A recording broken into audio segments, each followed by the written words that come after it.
C'est l'heure du débat, l'heure de 13h15 le dimanche. Merci d'être au rendez-vous. Où allons-nous? Qui sommes-nous? Que voulons-nous? 2017 est arrivé sans surprise.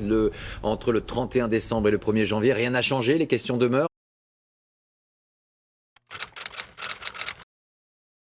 Dans quelques minutes, on ouvrira le club de la presse avec nos invités, Guylaine Ottenheimer, Alain Duhamel. Mais vous êtes encore là, vous? Il a quel âge déjà? Je vis dans cet univers depuis plus de 50 ans. Oui, voilà, c'est ça. Ils sont tous comme ça. Guylaine Ottenheimer, Challenge, Anna Cabana, le JDD, Eric Brunet, RMC.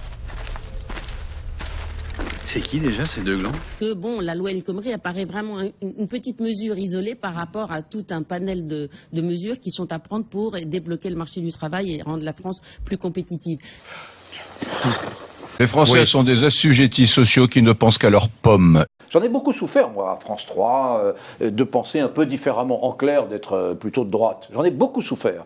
Maintenant, ça a un peu changé. Mais j'en ai bavé. Ok, écartez-vous, je vais gerber.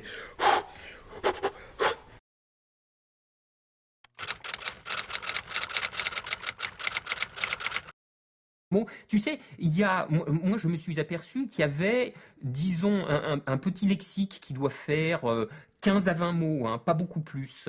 Si tu en prives les journalistes et tous ces experts, ils sont hors d'état de faire une phrase. Mais vraiment hors d'état. Je veux dire, tu leur enlèves réforme, par exemple, ils savent plus quoi dire.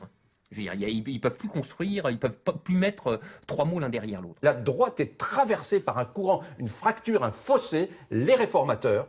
Et puis ceux qui disent Fillon veut aller trop loin, il faudrait qu'il amende son discours. Ça ressemble un petit peu à la gauche aussi, ça. Non, vous pouvez pas arbitrer et jouer en même temps. Excusez-moi. Il peut nous décevoir, Valls, parce que il était, si vous voulez, il était plus réformateur, en effet, juste avant d'être candidat à la primaire. Il est plus réformateur comme il l'a été il y a quelques années. Mais je suis d'accord. Ce qu'il faudrait, c'est des socialistes courageux, réformateurs, à la Gerhard Schröder, à la Tony Blair, à ce que vous voulez, mais qui s'inscrivent parce qu'aujourd'hui, non, aujourd'hui, le vrai courage, quand on est un descendant de la Hollandie, c'est dire notre courage, ça a été El Khomri. Notre courage, ça a été l'époque où nous avons voulu réformer, nous, gens de gauche, nous avons fait ce que la droite n'a pas fait. Ça aurait eu de l'allure. Ça veut dire quoi ces conneries? Mais nous, gens de gauche, nous avons fait ce que la droite n'a pas fait. Excuse-moi de te dire ça, mon pauvre José, mais tu confonds un peu tout. Malheureusement, on est dans des discours extrêmement conservateurs, je dirais presque réac de gauche, qui consiste à dire revenu universel pour tous les Français, etc. Ça, c'est pas une flèche, hein. Pas exactement, non? Non, voilà, on peut le dire. Je suis pas du tout d'accord. 56% ou 57% de dépenses publiques, c'est un peu beaucoup, c'est un record du monde. Et c'est peut-être ça qui freine aussi nos investisseurs, notre créativité, etc. Il dit non, c'est très bien, il faut assumer notre dépense publique. Il y a un moment où on se dit, bon... T'as déjà entendu parler de l'hégémonie du grand capital? Par un certain nombre de gens qui pensent à gauche, qui sont contre la casse sociale, qui sont contre les idées réformatrices. Et De quoi? Qu'est-ce que vous avez dit? par un certain nombre de gens qui pensent à gauche, qui sont contre la casse sociale, qui sont contre les idées réformatrices. Et... Non mais oui, bien sûr, mais la primaire est totalement caricaturale. Bon, bah ça va maintenant. À gauche, moi je suis frappée en voyant les premiers programmes, c'est l'inconséquence des programmes qui sont proposés. Ça va, je vous dis. Alors l'histoire est toujours un petit peu folle au sein du Parti Socialiste, ou même un peu plus largement à gauche. Non, mais vous allez pas vous y mettre vous aussi. Excusez-moi. un grand plan, entre guillemets, de modernisation de la gauche socialiste. Voilà, il voulait l'amener vers la social-démocratie avec Macron. Une gauche qui essaye de se rénover et de se moderniser. Donc, ce qui est terrible pour François Hollande, c'est que finalement, son quinquennat a tué l'imagination et les envies de modernité qu'il y avait à gauche. Ah, alors là, la modernité, c'est quand même un truc sensationnel. Si tu veux, moderne, c'est l'indice du crétin. Quand tu as un gars qui a du moderne plein la bouche, là, tu sais que tu as un beau spécimen. Tu as un crétin bien dodu. Et alors, celui-là, il ne faut pas le louper, tu vois. Ils sont vraiment extraordinaires. Et alors, ce qui est le plus fabuleux là-dedans, c'est que si jamais il leur venait à l'idée, mais du train où vont les choses, hein, c'est presque plus une anticipation irréaliste, hein, mais de remettre les mioches à pousser des wagonnets au fond de la mine, eh bien, il dirait que c'est moderne. Car, assurément, la chose serait inédite en ce siècle. Et par conséquent, elle serait moderne. Tu as compris, hein?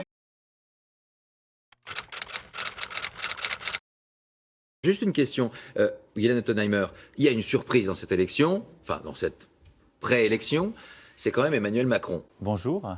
Beaucoup l'avaient qualifié d'aventurier, de feu de paille, ça va être une parenthèse. jour après jour, il trace son sillon. Hier, ils étaient encore 1000 à le soutenir de ville en ville. Il a réussi à réunir 15 000 personnes, entre 12 000 et 15 000 personnes lors de son premier meeting. Dans les enquêtes d'opinion, il se maintient. Est-ce que finalement, le caractère hors système d'Emmanuel Macron, Bien, il y a Macron. Il y a Macron, qui est un énorme point d'interrogation. On ne sait pas si c'est une comète ou un astre. Mais en tout cas, c'est une nouveauté qui intéresse et c'est quand même le seul qui donne le sentiment de présenter et de défendre une gauche qui essaye de se rénover et de se moderniser. Non mais pourquoi vous dites ça? C'est complètement con. Macron, le système Macron. à Emmanuel Macron. Et ce phénomène Macron, c'est pas un programme fait pour exister dans le jeu médiatique. de ce point de vue-là, Emmanuel Macron, il faut quand même que vous sachiez une chose, il obsède, il hante tous les candidats à la présidentielle. Tandis que chez vous... Et alors, ce n'est déjà clairement plus le cas. S'agissant d'une comparaison avec Emmanuel Macron, on a 55% des Français qui nous disent que non, ce serait Emmanuel Macron qui ferait un meilleur président. C'est pas une intention de vote, mais c'est un signal donc très fort. Emmanuel Macron, on en parlait à gauche, on en parle à droite. C'est fini? Très bien. Mais moi, ce qui me frappe, c'est d'une part que, comme d'habitude, les Français adorent la nouveauté et détestent le changement. La nouveauté, c'est la tête de Macron. Et le changement, c'est ce qui remet en cause les avantages sociaux. Ils ont Macron, peut-être un Macron. Emmanuel Macron. Zut! Qu'il y a Macron qui arrive sur le marché. Et là, c'est fini. Et le seul qui a une dynamique, disons, d'adhésion positive, c'est Emmanuel Macron. Voilà. Passez une bonne fin de semaine et à très vite.